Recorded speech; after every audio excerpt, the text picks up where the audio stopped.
దేశంలోని ఎన్నికల వ్యవస్థను ప్రధాని మోదీ నాశనం చేస్తున్నారన్నారు కాంగ్రెస్ ఎంపీ దిగ్విజయ్ సింగ్. ఎస్ఐఆర్ పై చర్చలో రాహుల్ గాంధీ లేవనెత్తిన ఒక్క ప్రశ్నకు అమిత్ షా సమాధానం ఇవ్వలేదన్నారు. ఈసీని కేంద్ర హోంమంత్రి తప్పుదారి పట్టిస్తున్నారా, లేదంటే కేంద్ర హోంమంత్రి ప్రజలను తప్పుదారి పట్టిస్తున్నారా అని ప్రశ్నించారు. రాజ్యసభ చర్చలో పాల్గొన్న దిగ్విజయ్ దేశంలో ఫాసిస్ట్ నియంతృత్వాన్ని స్థాపించాలని బీజేపీ ప్రయత్నిస్తోందన్నారు. राहुल जी के जितने भी सुझाव थे, जो उनके बिंदु थे, उसका एक भी उत्तर उन्होंने नहीं दिया. डिजिटल मशीन रीडेबल पारदर्शी वोटर रोल होना चाहिए, इसमें क्या आपत्तिजनक थी? होना चाहिए कि नहीं होना चाहिए? ईवीएम के आर्किटेक्चर की अब ट्रांसपेरेंट ऑडिट होना चाहिए, इसमें क्या आपत्ति है? कोई जवाब नहीं. बीजेपी नेताओं और कार्यकर्ताओं के कई राज्यों में वोट रखने और करने पर कोई जवाब नहीं.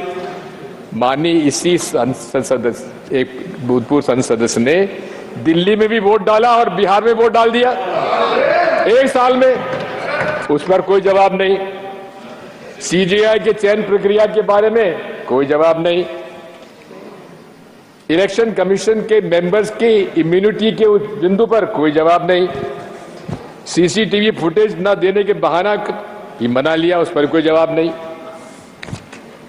और आखिर में उन्होंने कहा कि मैंने रात को भाषण देने के पहले एक रात को मैंने माननीय चुनाव आयोग से पूछा तुम्हारे पास कोई सुझाव आया कि नहीं आया. उन्होंने कहा कि 2014 से लेकर 2025 तक हमें न किसी पार्टी ने सुझाव दिया, ना कोई प्रस्ताव आया.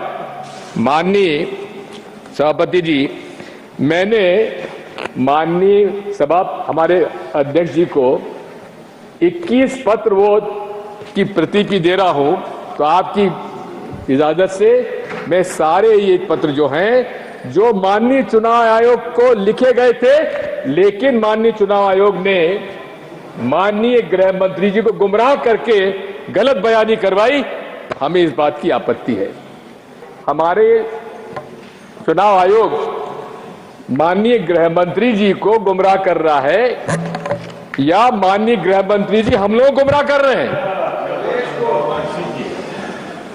मैं तो माननीय सभापति जी आपसे इजाजत चाहूंगा, मेरी पार्टी से इजाजत चाहूंगा कि माननीय चुनाव आयोग ने अगर गृह मंत्री जी गुमराह किया तो उन पर कार्रवाई होना चाहिए, और यदि माननीय गृह मंत्री जी हम लोगों को गुमराह कर रहे हैं तो उन पर भी आपत्ति होना, हमें कार्रवाई होना चाहिए. ये सब काम चालू हुआ है माननीय राजीव कुमार जी के चुनाव आयुक्त बनने के बाद. ये सारा चालू हुआ, नहीं तो पहले तो जब भी हम समय मांगते तो हमको चुनाव आयोग से कोई दिक्कत ही नहीं होती थी.